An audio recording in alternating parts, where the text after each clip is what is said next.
Girls, मैं अली आपका एक बार फिर से स्वागत करता हूँ Nalanda public senior secondary school के यूट्यूब चैनल पर to forwarding our online classes further. Okay, तो हम 10th क्लास का जो मॉडल पेपर सॉल्व कर रहे थे उसके 3 सेक्शन हमने डन कर लिए थे, सेक्शन ए, बी और सी। अब तो सबसे मोस्ट इंपॉर्टेंट सेक्शन है सेक्शन डी, उसको हम स्टार्ट करने के लिए जा रहे हैं। तो सेक्शन डी में जो एक क्वेश्चन होगा वो आपका 6 मार्क्स का एक क्वेश्चन होगा। तो 6 इंटू यहाँ पे टोटल 5 क्वेश्चन आपको मिलेंगे, तो 30 मार्क्स का ये पूरा क्वेश्चन है। ये 5 मार्क्स आपके बहुत इंपॉर्टेंट और बहुत स्कोरिंग क्वेश्चन है। ओके, तो स्टार्ट करते हैं। हमारा जो पहला क्वेश्चन हमें दिया हुआ है कि एक रेखिक युग्म है, उसको आलेखित विधि से हल करना है। आलेखित विधि यानी कि जो हमें इक्वेशंस दे रखी है, दोनों इक्वेशंस दे रखी है, उनको सॉल्व करना है, एक्स और वाई की कोऑर्डिनेट्स निकालने हैं और उनको ग्राफ पे प्लॉट करना है। एवं उस बिंदु के निर्देशांक जहां पर ये वाई एक्स को काटते हैं वो उसके निर्देशांक लेने याद करने हैं। तो सबसे पहले जो हमारी फर्स्ट इक्वेशन है वो हमें दे रखी है 2x minus 5y plus 4 equal to 0। इसको हम ले लेते हैं इक्वेशन नंबर 1। इस इक्वेशन नंबर 1 में दो वेरिएबल है x और y, इनमें से हम किसी की भी ट्रांसपोजिशन से यानी कि पक्षांतरण करके a की वैल्यू निकालेंगे। सबसे पहले तो यहाँ पे मैं x की वैल्यू निकालता हूँ। तो x की जो वैल्यू है वो पक्षांतरण से हो जाएगी माइनस प्लस 5y, ये 5y उधर जाके प्लस का हो जाएगा, उसके बाद -4/2। इस इक्वेशन में अब मैं y की वैल्यू पुट करके x की वैल्यू निकालूंगा। ओके, तो यहाँ पर एक टेबल बनाएंगे, यहाँ पर x और y। हमें किसी भी लाइन को प्लॉट करने के लिए कम से कम 2 पॉइंट्स की रिक्वायरमेंट होती है। ज़्यादा निकालो तो ठीक है, लेकिन कम से कम हमें 2 पॉइंट्स निकालने होते हैं। तो यहाँ पे y की ऐसी वैल्यू हमें पुट करनी है कि हमारे पास पॉसिबल ये होना चाहिए कि हमारे पास जो नंबर आए वो पूर्णांक में है, यानी कि वो पॉइंट्स में या डिवाइड में नहीं आए। ठीक है, कोशिश यही करनी चाहिए। तो यहाँ पे देखिए, मैं सबसे पहले अगर मैं y की वैल्यू 0 ले लेता हूँ, ठीक है, तो y की वैल्यू में जैसे 0 लूंगा तो x equal to 5 into 0 minus 4/2। तो 5 इंटू 0 हो जाएगा 0 माइनस 4/2। तो बेसिकली जो y की वैल्यू है वो आ जाएगी, x की वैल्यू आ जाएगी -2। तो पहला पॉइंट तो हमारा ये आ गया, जो कि हो गया -2 और 0। अब यहाँ पे मैं क्या करता हूँ कि y की जो वैल्यू है वो 2 ले लेता हूँ। ठीक है, तो y की वैल्यू जैसे मैं 2 लूंगा तो यहाँ पे जो x की वैल्यू है वो हो जाएगी 5 इंटू 2 माइनस 4/2। तो 5 इंटू 2 हो गया 10 माइनस 4/2, यानी कि ये जो वैल्यू होगी 6/2 विच इज इक्वल टू 3। तो यहाँ पे y की वैल्यू 2 लेने पर जो x की वैल्यू है वो 3 आ गई। अब ये जो कोऑर्डिनेट्स हैं इक्वेशन 1 के लिए, ये हम यहाँ पे साइड में लिख लेते हैं कि x दो कोऑर्डिनेट्स कौन कौन से आ गए हमारे पास, -2 और 0, और जो दूसरा कोऑर्डिनेट है वो हमारे पास 3 और 2। ओके, अब मूव करते हैं नेक्स्ट इक्वेशन की तरफ।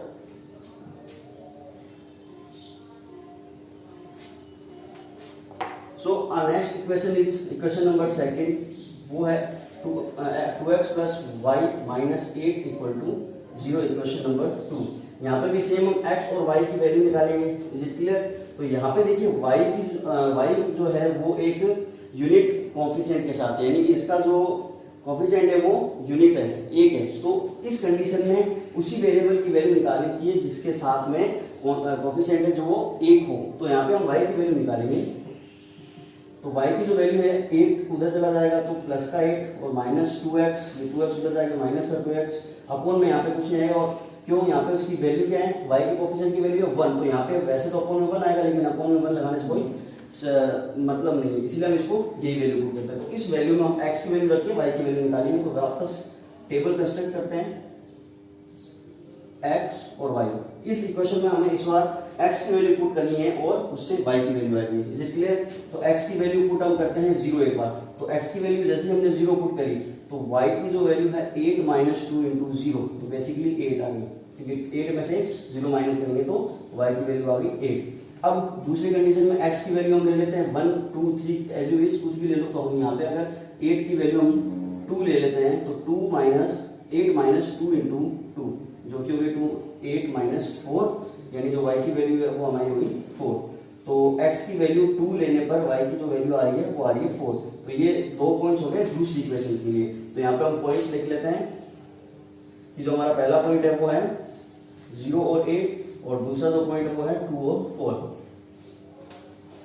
तो पॉइंट्स फाइंड आउट करने के बाद हम सीधा चलते हैं ग्राफ की तरफ, क्योंकि ये जो पॉइंट्स है ये हमें उस ग्राफ पे प्लॉट करने हैं। ठीक है, तो ग्राफ पे प्लॉट करने के लिए आपके पास ग्राफ पेपर की रिक्वायरमेंट होगी आपको। हम यहाँ पे ग्राफ को बनाने की कोशिश कर रहे हैं। तो 0 यहाँ पे होता है, फिर प्रॉपर इक्वल डिस्टेंस। देखो हमारे पास जो सबसे ज्यादा वैल्यू है वो है 8 जो कि है y की, तो y एक्सिस पे हमारे पास 8 वैल्यूज आनी चाहिए, ठीक है। उससे ज्यादा वो तो चलेगा, उससे कम नहीं होनी चाहिए। और x की जो वैल्यू है वो आपके पास देखिए -2 से लेकर ज्यादा से ज्यादा आ रही है 3, तो y की जो वैल्यू है वो 3 या 4 तक लगा सकते हैं। तो 1 2 3 4 5 एंड सो ऑन, ये x एक्सिस है। और यहाँ पर जो x की जो वैल्यू होगी वो -1 आएगी, -1 -2 -3 -4 और -5। y की जो वैल्यूज हैं वो 1 2 3 4 5 6 7 और 8। और यहाँ माइनस में वैल्यू आ जाएगी -1 -2 -3 -4 और -5 एंड सो ऑन। ये हो गया हमारी y एक्सिस की वैल्यू। ओके, तो पहला जो पॉइंट है हमारा, देखिए हमें दोनों इक्वेशन को के पॉइंट्स को बारी बारी से प्लॉट करना है। क्लियर? तो पहले इक्वेशन नंबर 1 जो है उसके पॉइंट्स को हम प्लॉट करेंगे। तो पहला पॉइंट हमारा था -2 0। ध्यान रखने वाली बात है कि जो पहला जो हमें दिया होता है नंबर हमेशा y एक्सिस x एक्सिस का होता है। तो x पे हम देखेंगे -2 का है वो ये रहा, ये क्लियर। और y पे 0 का है वो ये रहा। इन दोनों पॉइंट्स का जो इंटरसेक्शन पॉइंट होगा वो इसी पे होगा। तो ये हमारा पहला पॉइंट आ गया जो कि है -2 और 0। उसके बाद जो दूसरा पॉइंट है वो है 3 और 2, दोनों ही प्लस में है। तो x एक्सिस पे भी 3 ये रहा और y एक्सिस पे 3 ये रहा, 2 ये रहा। इनका जो इंटरसेक्शन पॉइंट होगा वो पॉइंट होगा ये। तो ये हमारी वैल्यू जाएगी 3 और 2 की। अब इन दोनों पॉइंट्स को हम जैसे ही मिलाएंगे तो ये हमारी पहली लाइन, इस लाइन के ऊपर इस लाइन की इक्वेशन लिख देंगे 2x - 5y + 4 = 0। Is it clear? इसी तरह हम दूसरी जो इक्वेशन है उसके पॉइंट्स प्लॉट करते हैं। तो उसमें जो x की वैल्यू है वो है 0 जो कि हमें मिलेगी यहाँ पे, और y की वैल्यू है वो 8 जो कि हमें मिलेगी यहाँ पे। इन दोनों पॉइंट्स का जो इंटरसेक्शन पॉइंट होगा वो यही होगा, ठीक है। तो ये जो हमारा पॉइंट हो गया वो 0 और 8 हो गया। दूसरा जो पॉइंट है वो है 2 और 4। तो x पे तो वैल्यू है 2 की और y पे वैल्यू है 4 की। तो ये इन दोनों का जो इंटरसेक्शन पॉइंट होगा, यानी ये दोनों पॉइंट कहाँ मिलेंगे? इस पॉइंट पर। तो इनकी जो वैल्यू है वो 2 और 4 हम यहाँ लिख देते हैं। अब पिछली बार की तरह इन दोनों पॉइंट को हम जैसे मिलाएंगे तो ये इस तरह से जाएंगे। इस लाइन को आगे बढ़ा दो, इस लाइन की इक्वेशन यहाँ पे लिख दो 2x + 4y - 8 = 0। तो ये तो इसके सॉल्यूशन हो गए। ओके, अब बात करते हैं इसके सॉल्यूशन की। तो जहां पर ये दोनों लाइंस जो है आपस में इंटरसेक्ट यानी आपस में मिल रही है वो पॉइंट हमारा आंसर होगा। तो देखिए ये पॉइंट जो है, ये पॉइंट इन दोनों का आपस में इंटरसेक्शन पॉइंट है। तो हमारे जो आंसर होगा वो 3 और 2, ये इनका सॉल्यूशन हो जाएगा। साथ ही साथ उस बिंदु के निर्देशांक भी हमें बताने जहां पे ये y एक्स को काटती है। तो जो पहली ये वाली जो इक्वेशन है ये इस बिंदु पर y एक्स को काटती है, ठीक है। तो इस बिंदु के जो भी निर्देशांक होंगे वो हम लिख देंगे। जैसे यहाँ पे लगभग 0 और 1 की वैल्यू आ रही है। उसके बाद ये जो लाइन है ये इस बिंदु पर y एक्स को काट रही है, तो इसका जो आंसर है वो 0 और 8 हो जाएगा। तो इस तरह से हमारा ये क्वेश्चन सॉल्व होता है, ठीक है।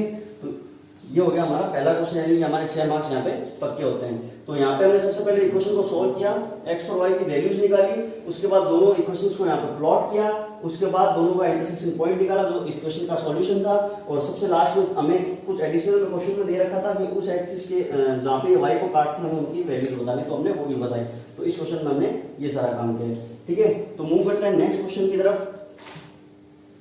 जो हमारा नेक्स्ट क्वेश्चन है वो है त्रिकोणमिति है एक्सरसाइज का। यहाँ पे हमें मोस्टली प्रूव करने वाले क्वेश्चन ही ज्यादातर आएंगे। तो इसके लिए आपको सबसे पहले सारे फॉर्मूलाज, आपको जो भी आइडेंटिटीज है, जितने भी फॉर्मूलाज है, जो भी इनके इंटर रिलेशन है, वो सारी चीजें आपको याद होनी चाहिए। तो सबसे पहला जो क्वेश्चन है वो है हमें प्रूव करना है cosec स्क्वायर थीटा -1 अपॉन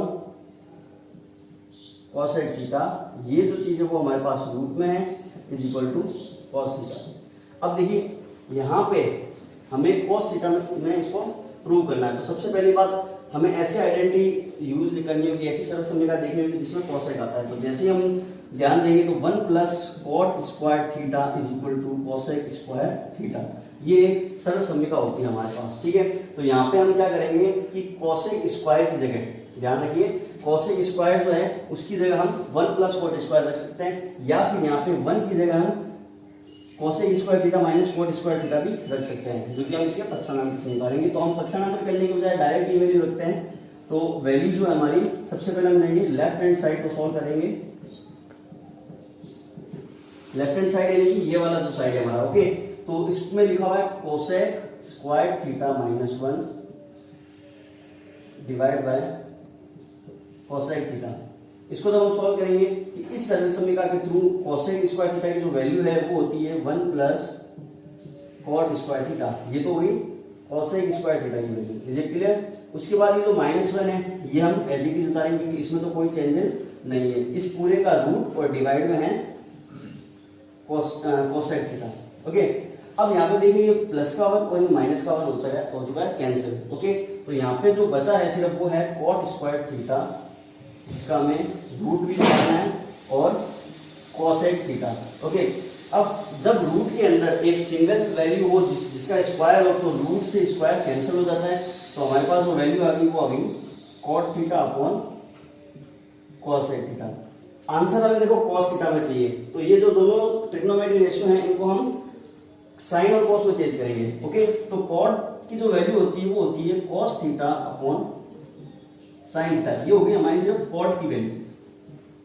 इसके डिवाइड में कोसेक है जो कि होता है 1 अपॉन साइन थीटा, ओके। तो ये हो गई कोसेक की वैल्यू। अब जैसे कि आपको पता है कि ये दोनों चीजें आपस में मल्टीप्लाई होती हैं और ये दोनों चीजें आपस में मल्टीप्लाई होती हैं, तो जैसे हम इसको आगे सोल्व करेंगे cos theta into sine theta हो जाएगा, डिवाइड में साइन थीटा इंटू 1 हो जाएगा, ओके। साइन थीटा से साइन थीटा कैंसिल, जो आंसर है हमारा आ गया कॉस थीटा अपॉन 1, यानी कि कॉस थीटा जो कि हमारे राइट हैंड साइड के इक्वल है। हमें ये प्रूव करना था और हमने ये प्रूव कर दिया, इज इट क्लियर। तो ये सिंपल सा क्वेश्चन हो चुका है हमारा, ठीक है। उसके बाद जो नेक्स्ट क्वेश्चन है इसी का, वो है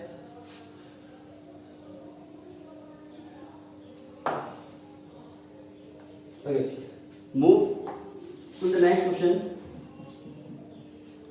sine A plus cosec, sine A plus cosec A इसका होल स्क्वायर, ठीक है, plus cos A plus sec A का होल स्क्वायर। हमें प्रूव करना है ये 7 plus tan square A plus cot square है। तो सबसे पहले हम लेफ्ट हैंड साइड को लेते हैं। तो लेफ्ट हैंड साइड जो है हमारी वो है sine A plus cosec A इसका whole square plus cos A plus sec A का होल स्क्वायर, ओके। तो देखिए सबसे पहली बात, यहाँ पे भी हमें स्क्वायर दिख रहा है और यहाँ पे भी हमें स्क्वायर दिख रहा है, तो हम क्या करते हैं a प्लस बी का जो होल स्क्वायर है वो होता है a square plus 2ab plus B square. ये सरल समीकरण जो हमने पढ़ी हुई है पहले, उसको हम यहाँ पे अप्लाई करेंगे, इज इट क्लियर। तो इस सरल समीकरण का हम यूज करेंगे। तो देखिए यहाँ पे a की जगह तो हम ले लेंगे साइन ए और b की जगह ले लेंगे कोसेक। यहाँ पर हम a की जगह लेंगे कॉस ए, यहाँ पे हम b की जगह लेंगे सेक ए, ठीक है। तो ए स्क्वायर हमारी जो आइडेंटिटी होती है ए स्क्वायर, इसका मतलब sine square A plus 2ab यानी कि 2 into sine A cosec A, okay, plus cosec square A जो कि होता है बी स्क्वायर, तो इसकी जगह आ जाएगा कोसेक स्क्वायर ए। ये हो गई इसका सॉल्यूशन। अब करते हैं नेक्स्ट इसका सॉल्यूशन। तो प्लस में cos square A plus 2 into cos A into sec A plus sec square ए, ये हो गया सेकंड जो हमारा एक्सप्रेशन है उसका सॉल्यूशन, इज इट क्लियर। अब आप यहाँ पे थोड़ा सा इस टर्म पे ध्यान दीजिए, इसको मैं सॉल्व कैसे करेंगे बता रहा हूँ। तो sine A into cosec A, आपको अगर याद हो कि सरल समीकरण होती है कि कोसेक ए की जो वैल्यू होती है वो होती है 1 अपॉन साइन ए, ओके। तो sine A into cosec A की जगह हमने 1 अपॉन साइन ए रखा, तो साइन ए से साइन ए कैंसिल हो गया और हमारे पास 1 वैल्यू हो गया। इसी तरह जब हम कॉस ए और सेक ए को सॉल्व करेंगे तो ये वैल्यू भी हमारे पास 1 आएगी, क्योंकि सेक जो होता है वो कॉस का रेसिप्रोकल होता है, ओके। तो इन दोनों की जगह तो हम क्या करेंगे 1 पुट करेंगे, क्लियर? तो यहाँ पे हमारी जो नेक्स्ट वैल्यू इक्वेशन है वो ये बनेगी प्लस, देखिए यहाँ पे ये जो वैल्यू है ये तो हुई 1 का इस 2 से मल्टीप्लाई करेंगे तो बेसिकली हमारे पास आंसर आएगा 2 plus cosec square A plus ये हो गई। इसके बाद अब नेक्स्ट नीचे आते हैं तो कॉस स्क्वायर ए प्लस उसी तरह कॉस ए इंटू सेक होगा 1 की जब हम 2 से मल्टीप्लाई करेंगे तो हमारा आंसर आ जाएगा 2 प्लस सेक स्क्वायर ए। ओके, अब देखिए ये जो 2 है और ये 2 है ये तो मिलके ऐड होके 4 बन जाएंगे। ये बच गया साइन स्क्वायर ए, ये बच गया कॉस स्क्वायर ए। इन दोनों की जगह पे हम लिखते हैं 1। क्यों लिखते हैं? क्योंकि हमें पता है कि साइन स्क्वायर ए या sign square theta plus cos square theta की जो वैल्यू होती है ये 1 होती है। हमारी सबसे पहली सरल समीकरण है, ये हमने पढ़ी हुई है। ओके, तो इसकी जगह पे भी हमारे पास आ गया 1। अब कोसेक ए, देखिए हमारा जो आंसर है वो हमें चाहिए tan और cot में, ठीक है। तो जैसे कि हमें पता है कि सरल समीकरण नंबर 3 होती है, उसमें होता है कि 1 plus cot square theta is equal to cosec square theta और 1 plus tan square theta is equal to sec square theta. तो इस कोसेक की जगह पे हम लिखेंगे ये 1 प्लस कॉट स्क्वायर और इस सेक की जगह हम लिखेंगे 1 प्लस टेन स्क्वायर, क्योंकि हमारा आंसर में भी हमें इन्हीं चीज की रिक्वायरमेंट है। ओके, तो यहाँ पे हम मूव करते हैं आगे और ये वैल्यूज पुट करते हैं। तो प्लस कोसेक की जगह हमने रखा 1 प्लस कॉट स्क्वायर ए और सेक की जगह हमने रखा 1 प्लस टेन स्क्वायर ए। तो बेसिकली 4 और ये 1 5, ये वाला 1 6 और ये 1 हो गया 7। तो बेसिकली यहाँ पे हमारे पास 7, तो ये आ गया plus tan square A plus cot square ए, ठीक है, जो कि हमारे RHS के इक्वल है। तो ये हो गया हमारा सेकंड नंबर जो क्वेश्चन था, ठीक है। तो आगे चलते हैं नेक्स्ट क्वेश्चन की तरफ।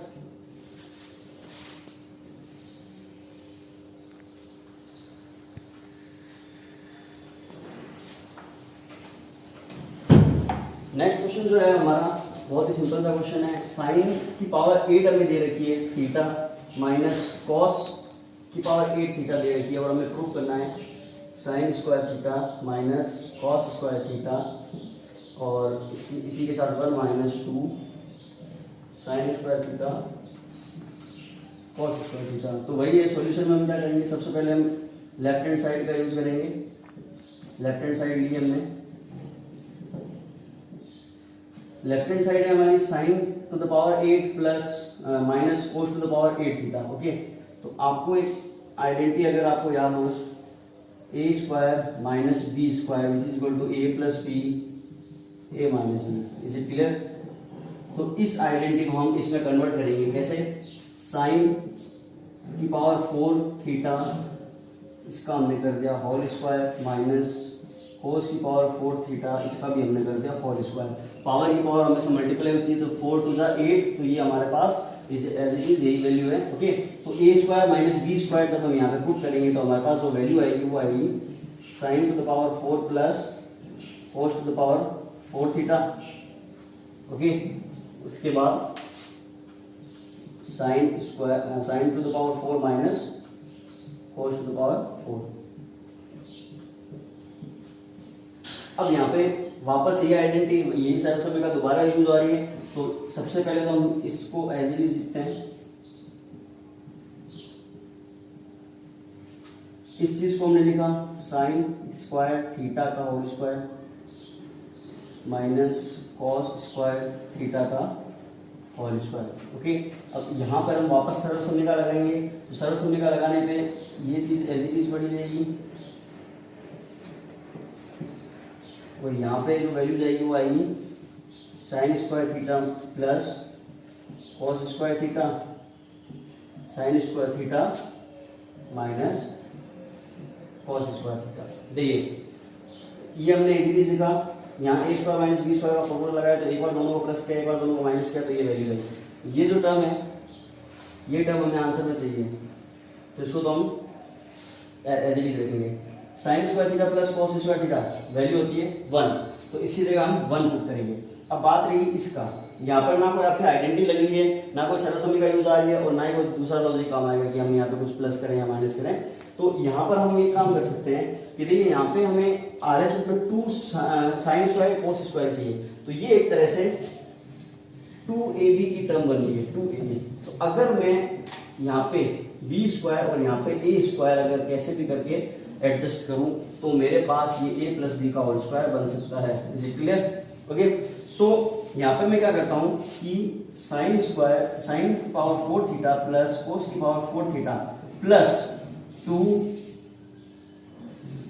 Sign square theta cos square theta minus 2 sign square theta cos square theta, ये जो हमारी टर्म है ये पूरी इस तरह से बनाएंगे। देखिए किसी भी चीज में से अगर हम एक पर्टिकुलर नंबर ऐड करें और उसी को माइनस कर दें, हम अगर 10 में 2 को ऐड करके 2 को माइनस कर दें तो आंसर तो हमारा वापस 10 ही आना है। यानी कि ये जो वैल्यू है इसमें हमने 2 कोस sine square cos square add किया और फिर उसी को माइनस कर दिया, तो वैल्यू तो हमारी ये वैल्यू में कोई फर्क नहीं पड़ा। ओके, तो मैथमेटिकली ये चीज पॉसिबल है, लेकिन अब हमारा काम हो गया क्योंकि देखो a square plus B square, ठीक है, प्लस 2ab, ये जो वैल्यू है ना ये हमारा फॉर्मूला बन रहा है a प्लस बी का होल स्क्वायर ये वाला।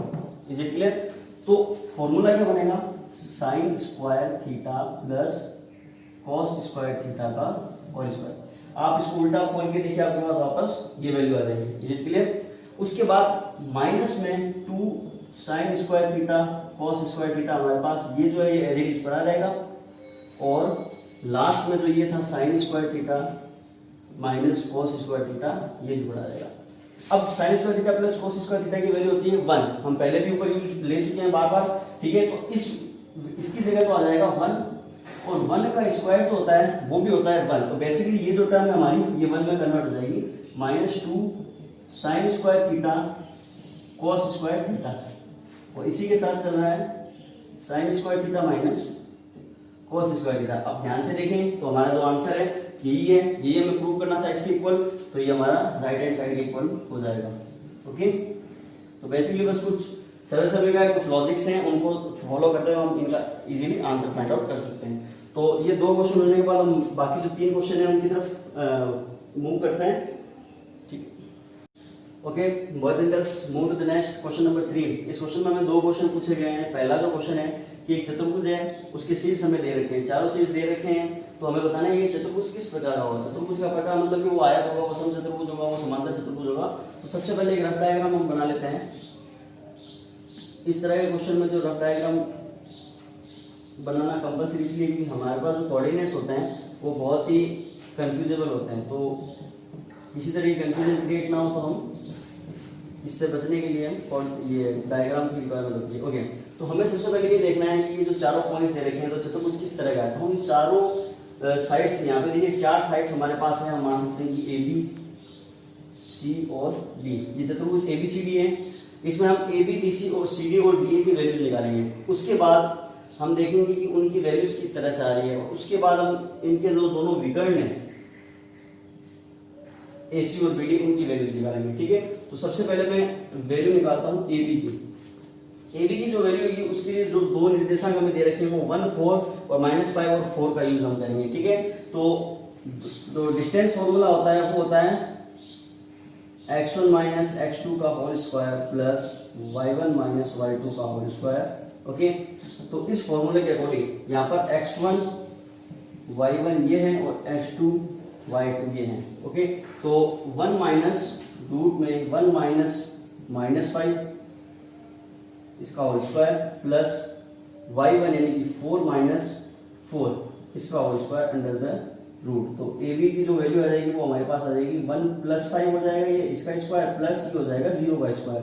तो 6 स्क्वायर प्लस 0 का स्क्वायर 0 होता है, तो इसको लिखने की रिक्वायरमेंट नहीं है। तो ये हो जाएगा 36 का रूट, या हम कह सकते हैं कि भाई ये इसे डायरेक्ट कैंसिल हो जाएगा। तो बेसिकली हमारे पास आंसर आ जाएगा 6 यूनिट। 6 यूनिट यानी कि सेंटीमीटर है तो सेंटीमीटर, मीटर है तो मीटर।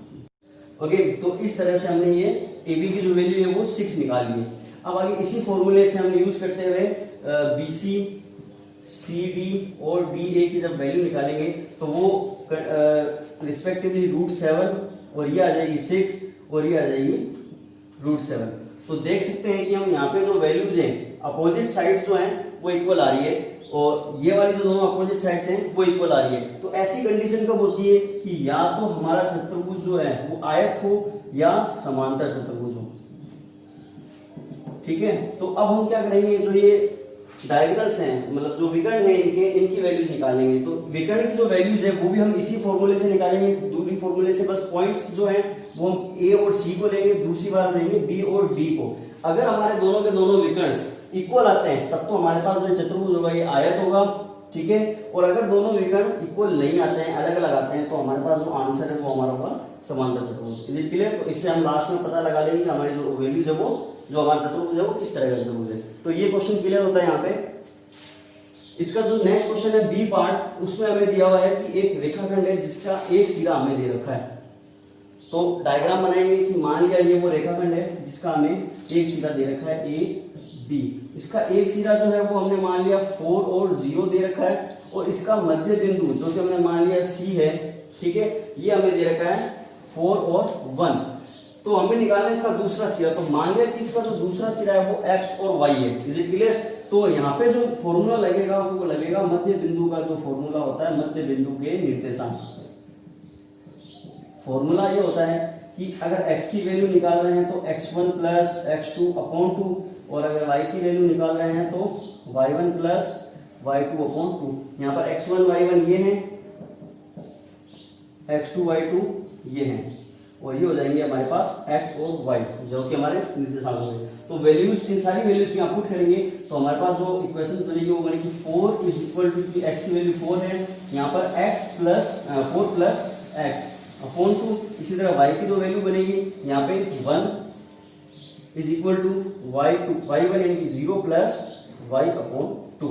ठीक है, इसको सॉल्व करेंगे तो 8 is equal to 4 plus x, और जो x की वैल्यू आ जाएगी यहाँ से 8 माइनस 4। तो x की जो वैल्यू है वो हमारे पास आ जाएगी 4, और यहाँ से y की जो वैल्यू वो सीधी सीधी पक्षांतर करने के बाद y की जो वैल्यू आ रही है 2। तो इस रेखाखंड के जो दूसरे सिरे होंगे वो हो जाएंगे 4 और 2। ये हमारा आंसर है। बहुत ये छोटा क्वेश्चन था। ठीक है, तो इस तरह से हमारा थर्ड नंबर क्वेश्चन क्लियर हुआ। और फोर्थ नंबर जो क्वेश्चन है उसमें भी हमें फिर से 2 पार्ट दिए हुए हैं। पहला जो क्वेश्चन है वो है किसी त्रिभुज में एक भुजा के समांतर। तो मान लीजिए ये त्रिभुज है एबीसी, इसकी कोई भी एक भुजा यानी एबी के समांतर हमने एक भुजा मान ली डी और ई। इस भुजा के समांतर हमने एक दूसरी भुजा डी ई बनाई है जो कि इन दोनों को बराबर रेशियो में डिवाइड करती है। तो हमें ये चीज प्रूव करनी है कि C D upon D A is equal to C D upon E B.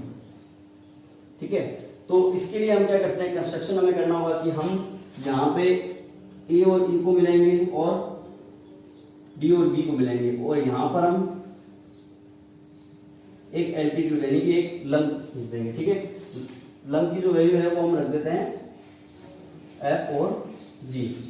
तो यहाँ पे देखिए सबसे पहले मैं त्रिभुज सी डी ई के क्षेत्रफल की बात करता हूँ। त्रिभुज का जो क्षेत्रफल होता है उसका फॉर्मूला आता है half into base into height, यानी कि 1/2 इंटू आधार इंटू ऊंचाई। अब यहाँ पे देखिए इस त्रिभुज में जो आधार है वो मैं लेता हूँ सी जी, तो सी डी इंटू इसकी जो ऊंचाई है वो हो जाएगी ई जी, इक्वेशन नंबर 1। और इसी का क्षेत्रफल मैं इसको बेस लेके भी निकाल सकता हूँ, तो उसके अकॉर्डिंग इसकी जो वैल्यू हो जाएगी सी ई इंटू डी एफ। तो ये होगी इक्वेशन नंबर 2। यानी त्रिभुज सी डी ई का जो क्षेत्रफल है ये 2 तरीके से हम निकाल सकते हैं, पहला ये और दूसरा ये। अब उसके बाद त्रिभुज ए डी ई जो आपको यहाँ पे दिख रहा होगा, त्रिभुज ए डी ई, इसका जब हम क्षेत्रफल निकालेंगे तो इसका जो क्षेत्रफल निकलेगा हाफ इंटू बेस जो होगा उसका होगा डी ए इंटू हाइट होगी इसकी वो होगी ये ई जी, क्योंकि हाइट पूरी ट्राइंगल की सेम होगी, तो ई इंटू जी, इक्वेशन नंबर 3। और साथ ही साथ एक ट्राइंगल और है हमारे पास बी डी ई, इसका हम क्षेत्रफल निकालेंगे तो हाफ इंटू यहाँ पर ये वाला जो ट्राइंगल है तो ई बी इंटू इसकी जो हाइट होगी वो हो जाएगी हमारे पास बी है, इक्वेशन नंबर 4। तो ये चारों इक्वेशन हमारे पास आ चुकी है। अब हम क्या करते हैं कि इन दोनों का करते हैं डिवाइड। इक्वेशन नंबर 1 और 3 का, 2 और 4 का।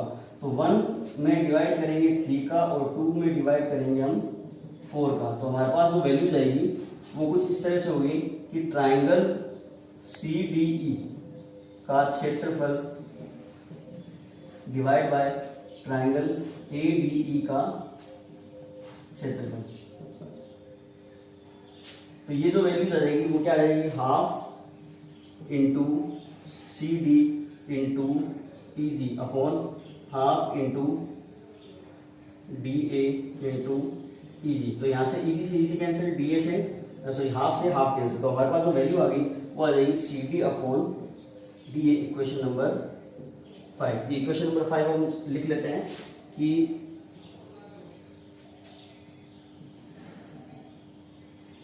ट्राइंगल CDE का क्षेत्रफल अपॉन ट्राइंगल ADE का जो क्षेत्रफल है वो हमारे पास आया CD upon DA। Okay, equation number 5। अब जो दूसरा हमारा था 2 में 4 का डिवाइड करेंगे।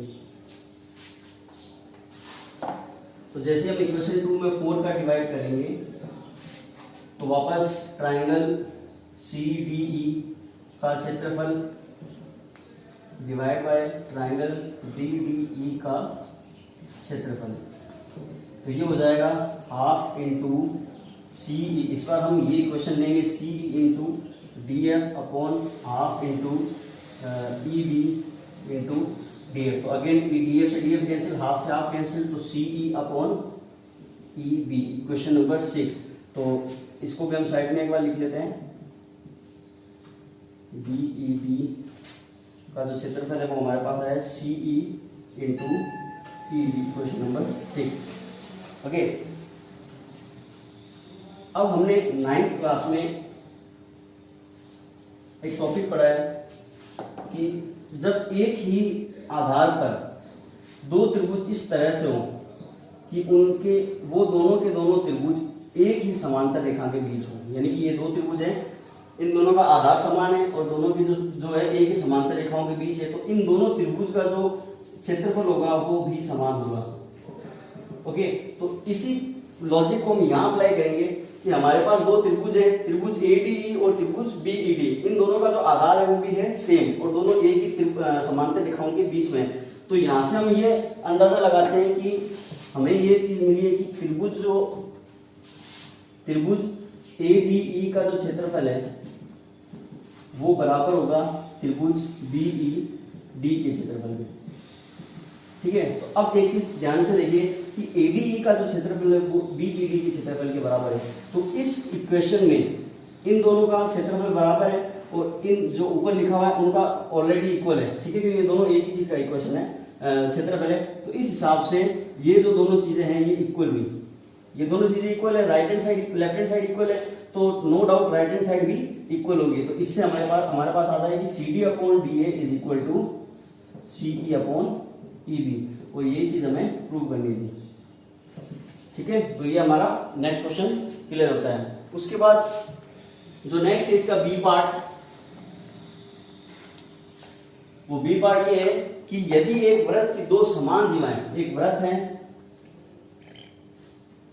ये उसका सेंटर है, इसकी दो समान जीवा यानी कि एक जीवा हम ये ले लेते हैं, दूसरी जीवा हम ये ले लेते हैं। क्वेश्चन में हमें दिया हुआ है कि ये दोनों जो जीवाएं हैं ये आपस में इक्वल है, यानी कि AB is equal to CD हमें दिया हुआ है। ये दोनों माना कि बिंदु E पर प्रतिच्छेद करती है। ठीक है, तो सिर्फ कीजिए कि एक जीवा का क्रमिक भाग, यानी कि एक जीवा का क्रमिक भाग का मतलब AE जो है वो बराबर होगा DE के, और उसी के साथ BE जो है वो बराबर होगा CE के। ये दोनों हमें प्रूव करनी है। ठीक है, तो इसमें हम क्या करते हैं, हमें रचना करनी पड़ेगी कि त्रिभुज का जो सेंटर है इससे हमने यहाँ पर लंब डाला। ओके, अब इस बिंदु O को हमने E से मिलाया जो कि हमारा प्रतिच्छेद बिंदु है। तो ओके, O क्या है, सेंटर ऑफ द सर्किल। अब हमारे पास दो ट्राइंगल बनते हैं, तो ट्राइंगल, इन दोनों पॉइंट को नाम दे दो F और G। तो ट्राइंगल OFG, OFE और ट्राइंगल OGE में। देखिए दो यहाँ पे दो ट्राइंगल दिख रहे हैं हमें। अब पहली बार ये दोनों ट्राइंगल यहाँ पे 90 डिग्री का एंगल कैसे हुआ? तो जब भी किसी वृत्त में जीवा और त्रिज्या, ये एक तरह से त्रिज्या होगी, इसकी आगे बढ़ेंगे तो त्रिज्या होगी, इन दोनों के बीच जो एंगल बनता है वो 90 डिग्री का होता है। ये हमने प्रमेय पढ़ी हुई है। तो ठीक है, उसी के हिसाब से ये हो गया है राइट एंगल ट्राइंगल यानी समकोण त्रिभुज। तो समकोण त्रिभुज हो गया। तो इसमें हम लिखेंगे कि जो एंगल OFE है वो इक्वल है एंगल OGE के, क्योंकि दोनों के दोनों 90 डिग्री के एंगल है। Is it clear? दूसरी जो चीज हम लेंगे वो लेंगे OF is equal to OG, समान दूरी त्रिज्या से। किससे? ये हमने पढ़ा हुआ है ऑलरेडी कि समान दूरी, समान जो त्रिज्याएं होती हैं, समान जो जीवाएं होती हैं, वो जो केंद्र है उससे समान दूरी पर होती है। तो इसका मतलब ये दूरी और ये दूरी दोनों समान है। तो OF is equal to OG। और जो तीसरी चीज वो हम लेंगे OE is equal to OE। ये हो गई उभयनिष्ठ। ओके, तो यहाँ पे ये जो दोनों त्रिभुज हैं, इस रूल से, ठीक है, ये दोनों के दोनों त्रिभुज जो क्या हुए? सर्वांग सम हो गए। तो त्रिभुज OFE इज सर्वांग सम हो गया इस OGE के। तो जब ये दोनों त्रिभुज सर्वांग सम है तो बाय CPCT जो FE जो होगा वो बराबर होगा GE के। ठीक है, तो ये चीज हम यहाँ पे नोट कर लेते हैं कि FE जो है वो बराबर है GE के। इक्वेशन दे दो इसको 1। ओके, अब हमें पता है कि ये जो AB जीवा है और ये जो F पॉइंट है, F पॉइंट जो होगा AB का मध्य बिंदु होगा, क्योंकि हमने ये पढ़ा हुआ है कि जो केंद्र से जो लंब होता है ये पूरी जीवा को हाफ ऑफ पार्ट में डिवाइड करता है। तो इस हिसाब से हम लिखेंगे कि जो AF जो है वो बराबर है FB के। ओके, अब हम क्या करते हैं, AF में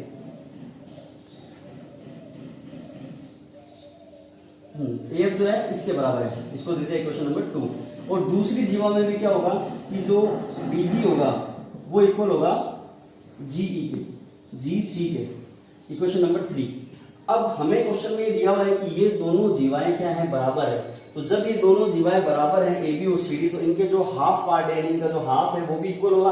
तो इसका मतलब AF is equal to FB is equal to DG और इज इक्वल टू GC, ये चारों भी आपस में इक्वल होंगे। ओके, तो AF is equal to FB is equal to DG is equal to CG, equation number 4। अब हम क्या करते हैं कि AF और DG को लेते हैं, because AF is equal to DG by equation number 4। तो AF और DG इक्वल है, तो दोनों में अब हम क्या करते हैं कि AF में तो हम इक्वल ऐड कर देते हैं FE को, ठीक है, और यहाँ DG में हम ऐड कर देते हैं G और E को। ये दोनों चीजें इक्वल है और ये जो दोनों चीजें हैं ये भी इक्वल है। देखिए यहाँ से इक्वेशन नंबर 1 से, इसका मतलब यदि हमने यूक्लिड की जो पोस्टुलेट थे उसमें हमने पढ़ा था कि अगर समान में हम समान को ऐड कर दें तो जो आंसर होता है वो भी समान ही आता है। तो इसका मतलब AF और FD से मिलकर क्या बना? AE is equal to DG और G से मिलकर बना DE।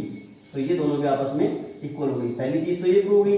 दूसरी में हम क्या करेंगे कि इस दूसरे पार्ट में से हम FE को माइनस कर देंगे तो वापस दूसरी चीज भी प्रूव हो जाएगी। तो इस तरह से प्रूव हो चुका है कि जो इसके जो क्रमिक भाग होते हैं आपस में एक दूसरे के इक्वल होते हैं। ओके, सो ये हो गया नेक्स्ट क्वेश्चन। तो अब जो लास्ट क्वेश्चन बचता है इसका उसकी तरफ मूव करते हैं। So move to the last question of this model paper. ये जो क्वेश्चन है ये 6 मार्क्स का क्वेश्चन है। इसमें दिया हुआ है कक्षा के छात्रों का प्राप्तांक अभी दे रखा है टेबुलर फॉर्मेट में, जिसमें यहाँ पे हमें प्राप्तांक की जो रेंज है वो दे रखी है 0 to 10, 10 to 20, 20 to 30, 30 to 40 and 40 to 50, और हमें छात्रों की संख्या दे रखी है 4, 28, 42, 20 and 6। तो बेसिकली हमें इसका माध्यक निकालना है। तो माध्यक के लिए हम सबसे पहले ये देखेंगे कि हमें जो डेटा दे रखा है वो वर्ग वाला डेटा है बिना वर्ग वाला है। तो यहाँ वर्ग वाला डेटा हमें दिया हुआ है। तो इसके लिए हमारे पास जो तरीका होता है वो सिंपल सा तरीका है कि सबसे पहले हमें संचयी बारंबारता निकालनी होगी। ठीक है, तो ये हमने टेबल बना दी। जो प्राप्तांक थी हमने इस तरह से लिख लिए हैं और जो छात्रों की संख्या थी वो भी लिख ली। तो संचयी बारंबारता निकालने का तरीका क्या है कि सबसे पहले जो फर्स्ट वैल्यू है इसको एज इट इज लिख देते हैं। ठीक है, तो 4 का 4 आ जाएगा। अब इस 4 में ये जो 28 है इसको हम ऐड करेंगे, तो 4 + 28 जो कि हो जाएगा 32। Is it clear? अब इस 32 में हम ऐड करेंगे 42 को, तो 32 में हम ऐड करेंगे 42 को, तो ये हो जाएगा हमारे पास 74। अब इस 74 में हम 20 को ऐड करेंगे, तो 74 प्लस 20 जो कि हो जाएगा 94, और 94 में हम 6 को ऐड करेंगे तो हमारे पास आ जाएगा 100। ओके, तो हमारे पास जो संचय बारंबारता है वो होगी 4, 32, 74, 94 और 100। अब इसको चेक करने का तरीका क्या है कि हमारा ये वैल्यू ऐसी चाहिए, आप इन सारों को भी ऐड कर दो, ठीक है। तो बेसिकली इसको हम बोलते हैं x, इसको हम बोलते हैं फ्रीक्वेंसी यानी कि f, वही होगी CF। तो f का जो कॉलम है उसको हम ऐड करेंगे अब, तो इनकी जो वैल्यूज है वो भी आपके पास 100 आएगी, चाहे आप इसको ऐड करके देख लो। ओके, तो इसके बाद जो नेक्स्ट स्टेप होता है, we have to find out the n/2। अब बात आती है n क्या होता है, तो n होता है ये, तो टोटल नंबर ऑफ f होता है, f को हम ऐड कर देते हैं, उसके बाद जो वैल्यू आती है वो होती है n। तो n की जो वैल्यू है वो है 100, 2 का डिवाइड करेंगे तो हमारे पास जो वैल्यू है वो आ जाएगी 50। अब इस 50 से जस्ट बड़ी संचय बारंबारता यानी कि CF की वैल्यू, तो देखो CF की वैल्यू है 4, 32, 74, 94 और 100। तो 50 से जस्ट बड़ी वैल्यू जो है, 50 से बड़ी तीन वैल्यूज है हमारे पास, 74, 94 और 100। तो जस्ट बड़ी कौन सी है, 74। तो इस 74 वाले जो रो को है, इस पूरी रो को हम बॉक्स में बंद कर लेंगे। इस बॉक्स को हम इस जो क्लास को हम बोलते हैं माध्यक वर्ग। अब हमारा जो सारा का सारा काम है इस माध्यक वर्ग से ही रिलेटेड है। ओके, तो ये तो हो गई हमारी वैल्यूज की बात। अब हम बात करते हैं कि माध्यक का फॉर्मूला क्या होगा। तो माध्यक का जो फॉर्मूला होता है वो होता है L plus n/2 minus CF upon F into H। अब बात करते हैं कि यहाँ पर L, CF और F वगैरह है क्या। तो L जो होता है माध्यक वर्ग की लोअर लिमिट यानी कि 20। तो यहाँ पे L की जो वैल्यू है साइड में हम लिख लेते हैं कि L की जो वैल्यू है वो है 20। उसके बाद n/2 की वैल्यू हमने अभी अभी निकाली थी जो कि आई थी 50। तो n/2 की जो वैल्यू है वो तो हमारे पास 50 है। CF क्या होता है, जो हमारी संचय बारंबारता इस माध्यक वर्ग में है, यानी इस माध्यक वर्ग में जो संचय बारंबारता उससे जस्ट ऊपर वाली, ध्यान रखिए ये थोड़ा सा याद रखने वाला पॉइंट है कि इसको नहीं लेना है, इससे जस्ट ऊपर वाली जो वैल्यू है उसको हमें लेना है, ठीक है। तो CF की जो वैल्यू है वो होगी हमारे पास 32। उसके बाद F की जो वैल्यू है वो ये होगी 42, यानी जो संचय बारंबारता जो हमारी माध्यक वर्ग है उसकी जो बारंबारता है 42। तो F की जो वैल्यू है वो होगी हमारे पास 42। और H होता है वर्ग अंतराल। वर्ग अंतराल का मतलब 30 में से 20 को माइनस करेंगे तो 10 आ गया। अब ये सारी की सारी जो वैल्यूज है हम इस फॉर्मूले में पुट करेंगे। तो L की जगह तो हम रखेंगे 20 प्लस n/2 की जगह हमने रखा 50 माइनस CF की वैल्यू है 32 अपॉन H की जो F की इसकी जो वैल्यू है 42 इंटू H की वैल्यू है 10। अब इसका जब हम सॉल्यूशन निकालेंगे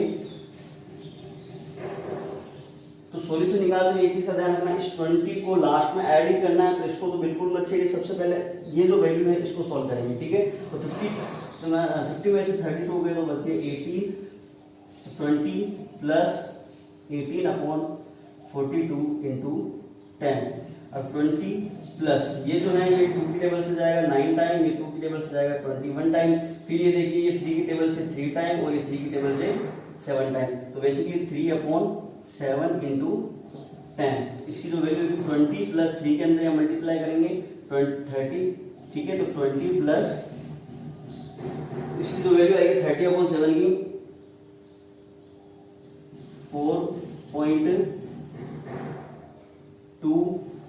4.2 वैल्यू आ जाएगी, ठीक है। अब इस 20 में इस 4.2 को ऐड करेंगे तो 24.2 ये हमारा माध्यक आ गया। माध्यक चेक करने का एक सिंपल सा तरीका है कि जो ये माध्यक हमारा जो आंसर आया है 24.2 ये इस माध्यक वर्ग के बीच में ही होगा, यानी 20 से 30 के बीच में ही आएगा, लगभग बीच में, ठीक है। तो 24 जो है 20 और 30 के बीच में आ रहा है, इसका मतलब हमने जो काम किया हमारा आंसर वो एकदम सही है। Is it clear? तो ये हो गया हमारा माध्यक का सारा काम, ठीक है। उसके बाद जो नेक्स्ट और लास्ट क्वेश्चन है उसमें हमें माध्य फाइंड आउट करना है।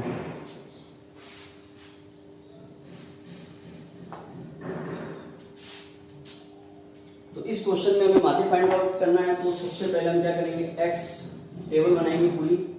एफ एक्स की जो वैल्यू है 10, 15, 17, 20, 22, 30 और 35। और जो एफ की वैल्यू दे रखी है वो हमें 5, 10, 2, 8, 3, 6 और 6 दे रही है। अब सबसे पहली बात, माध्य निकालने के आपके पास 5 तरीके होते हैं। 5 में से जो 3 तरीके हैं वो तो आपके वर्ग वाले जो माध्य होते हैं, जैसे कि ये पिछला क्वेश्चन था, इसमें वो वर्ग दे रखे थे, उसके अकॉर्डिंग होते हैं। तो यहाँ पे हमें सिंपल सी वैल्यू दे रखी है, वर्ग नहीं दे रखा, बिना वर्ग नहीं है, तो हम यहाँ पे जो पहले 2 मेथड थे उनका यूज करेंगे। पहले मेथड में क्या होता है कि हमें सिर्फ डेटा दे रखा होता है, फ्रीक्वेंसी नहीं दे रखी, तो हम सारों को ऐड कर देते हैं और डिवाइड कर देते हैं उतने नंबर से। लेकिन यहाँ पे हम क्या करेंगे कि हमें फॉर्मूला यूज, जो हमारा फॉर्मूला है वो हमारा यूज आएगा कि माध्य का जो फॉर्मूला है वो ये होगा sigma fx upon sigma f। तो हमें सबसे पहले f चाहिए, f हमारे पास है तो हम इसको ऐड करेंगे तो हमारे पास इसका एडिशन आ जाएगा। उसके बाद हमें चाहिए fx, तो fx का मतलब है f और x का मल्टीप्लाई, तो वो हम f और x का मल्टीप्लाई करके फाइंड आउट करेंगे। तो 5 × 10 आपके पास हो जाएगा 50, ये हो जाएगा 150, 34, 160, 66, 180 और ये 210। अब हमारे पास f है और fx है, तो हमें लास्ट में इनका सब निकालना है। तो सिग्मा f जो होगा और यहाँ पे आ जाएगा सिग्मा fx, इन सबको ऐड करने पे जो वैल्यू आएगी उसको वो हमारी सिग्मा होगी। ठीक है, तो ये हो जाएगा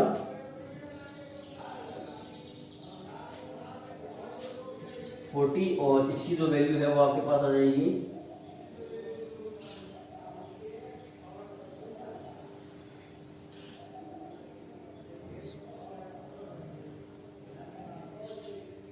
850। तो जो हमारा माध्य होगा उसकी सिंपल सी वैल्यू होगी कि माध्य बराबर सिग्मा fx यानी कि 850 डिवाइड बाय 40। तो 0 से 0 कैंसिल, यह आ जाएगा